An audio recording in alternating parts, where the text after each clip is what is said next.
یہ ذرا حیا کے خلاف سوال پوچھا ہے عمر صاحب نے انڈیا سے۔ آج کل نوجوانوں میں کچھ عادت ہے، آپ کو پتہ ہے کہ وہ اپنی خواہش کو اپنے ہاتھ سے پوری کرتے ہیں۔ تو یہ پوچھ رہے ہیں کہ اس طرح سے غسل فرض ہوگا اور تنہائی میں گناہ کیا جاتا ہے، کیا یہ گناہ ہے؟ جی بالکل گناہ ہے، اور غسل بھی فرض ہوگا۔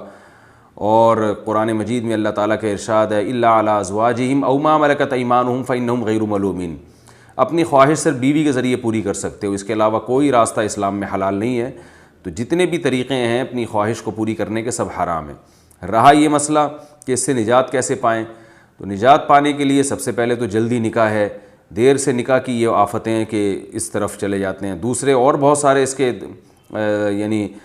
طریقے ہیں جن سے اس سے بچا جا سکتا ہے۔ اپنے آپ کو آپ مصروف رکھیں، فارغ نہ بیٹھیں۔ فارغ دماغ جو ہے یہ شیطان کا گھر ہوتا ہے۔ پھر وہ اوقات دیکھیں جن پر خواہشات، یعنی کون سے اوقات ایسے جن میں یہ خواہش کا حملہ ہوتا ہے اور جس سے اس گناہ کی طرف توجہ جاتی ہے، تو ان اوقات میں کوئی مطالعہ کریں۔ جیسے آپ جب رات کو سونے کے لیے بستر پہ لیٹتے ہیں تو کوئی اچھی کتاب اپنے پاس رکھیں، اس کا اسٹڈی کرتے کرتے آپ سو جائیں، اور فحش فلموں سے اپنے آپ کو بچائیں، فحش لٹریچر سے بچائیں اپنے آپ کو، اور جم جایا کریں۔ ہم جب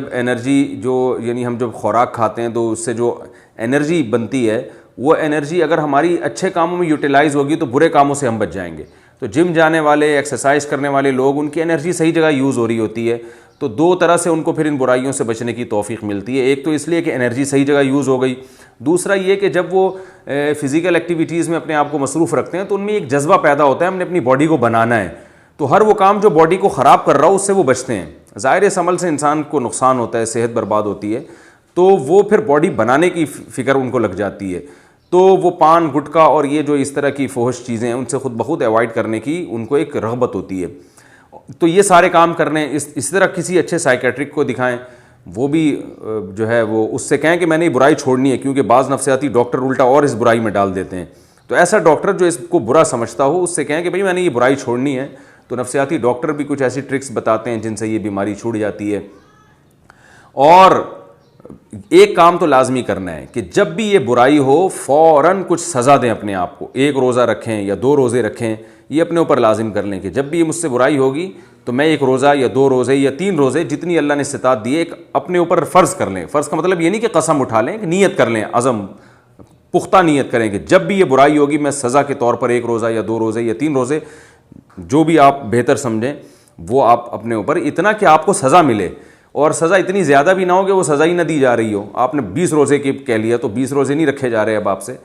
تو سزا اتنی ہونی چاہیے کہ اس میں سزا کا عنصر بھی ہو، یعنی نفس کو تکلیف بھی ہو، اور اتنی بھی زیادہ سزا نہ ہو کہ سزا دینا ہی مشکل ہو جائے، تو درمیانی درجے کی سزا ہو، کچھ صدقہ خیرات بھی کیا جائے ہر دفعہ میں،